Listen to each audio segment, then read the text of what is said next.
Love makes you brave, and sometimes foolish. I learned this the hard way. I gave everything to a man whose dreams I believed in more than my own. We met in college, two halves he, the future doctor, me, the poet. Our nights were spent on cheap pizza and promises under glow-in-the-dark stars. I thought we were building a future together, brick by brick. He'd say, "Just a few more years, babe. Then it's our turn."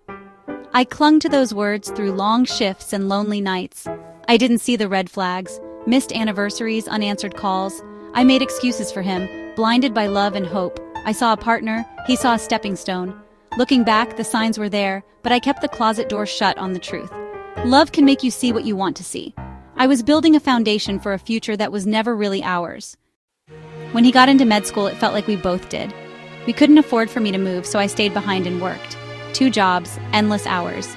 Every paycheck, I sent him money for rent, books, food. My life shrank to work and waiting for his calls. I dropped my own dreams, convinced his were more important. Friends drifted away, I was always too tired or too broke. His promises kept me going. "You're my angel, I'll make it up to you." My identity faded. I was just the girl supporting her boyfriend through med school. I didn't realize I was disappearing bit by bit. I was building a bridge for him, never asking what would happen to me. My sacrifice became my story. I never questioned if I was part of the future I was funding. The change was slow. Calls got shorter, then stopped. My texts got one-word replies. My anxiety grew.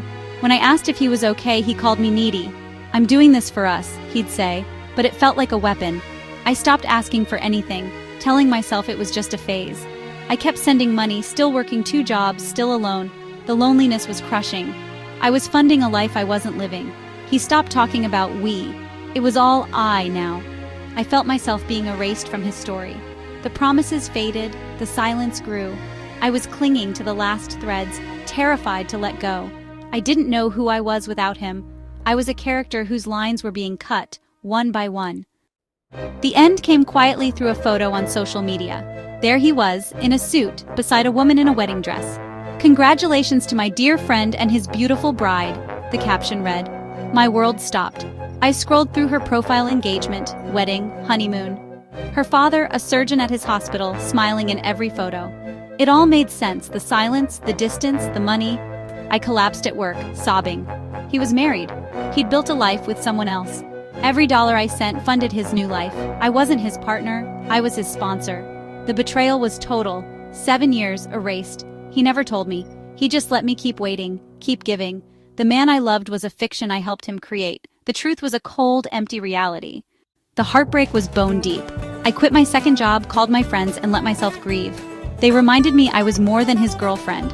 I blocked him everywhere. I needed to erase him. The hardest part was forgiving myself for ignoring red flags, for believing lies, for vanishing into his dreams. Slowly, I rebuilt. I took a poetry class. I started writing again. I wrote about heartbreak, anger, and the girl who lived on ramen and promises. My sacrifice was real. My love was real. His unworthiness didn't change that. My capacity to love was a strength, not a weakness. If this story feels familiar, listen, don't set yourself on fire to keep someone else warm. Your dreams matter. Your life is not a waiting room. You deserve a partner, not a project. I finally chose myself, and that's a love story that will never betray me. Thank you for watching. Please subscribe, like, and share this video. And don't forget to turn on notifications to be the first to see any new video.